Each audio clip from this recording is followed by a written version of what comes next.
ఇక్కడ రాహుల్ గాంధీ ఏంటంటే క్లియర్గా పార్లమెంట్లో కూడా మాట్లాడుతున్నాడు, అలాగే బయట కూడా మాట్లాడుతున్నాడు. ఈ ఎక్స్ వేదికగా ఆయన 5 విషయాల్ని ప్రస్తావించాడు.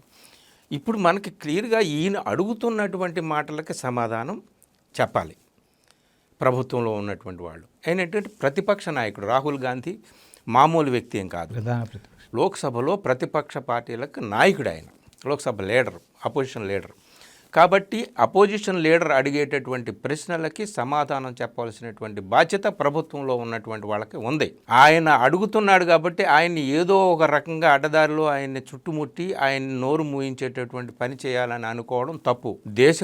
ఏ దేశము ప్రజాస్వామ్య దేశం ఏది కూడా క్షమించదు, కోర్టులు అసలే క్షమించవు. అంతకుముందు కూడా ఈ విధంగా అతన్ని లోక్సభ నుంచి సస్పెండ్ చేయడానికి ప్రయత్నం చేస్తే సుప్రీంకోర్టు దాన్ని కొట్టివేసి మళ్ళీ అతన్ని లోక్సభలో అతని సభ్యత్వాన్ని పునరుద్ధరించినటువంటి ఘటన కూడా మనకి ఎన్నికల ముందు చూసాం, సార్వత్రిక ఎన్నికల ముందు.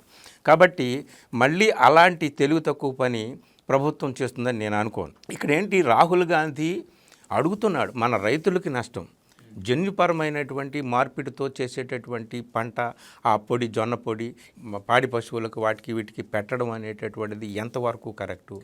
అలాగే మన రైతులు ఉత్పత్తి చేస్తున్నటువంటి ఉత్పత్తులు వాటి విలువ ప్రపంచ మార్కెట్లో పడిపోతుంది ఈ ఒప్పందం వల్ల. ఇట్లాగా కొన్ని ప్రశ్నలు ఆయన వేశాడనమాట. ఆ ప్రశ్నలకు సమాధానం చెప్పాలి. అయ్యా ఇది కాదు, అలా కాదు అని. నిన్న మరి ఈయన పీటీఐకి ఇచ్చినటువంటి ఇంటర్వ్యూలో ప్రధానమంత్రి నరేంద్ర మోడీ గారు మనం చాలా స్థిరమైనటువంటి ఒక బలమైనటువంటి పొజిషన్లో ఉండి మాత్రమే ఈ ఒప్పందాన్ని పెట్టుకున్నామని ఆయన చెప్తున్నారు.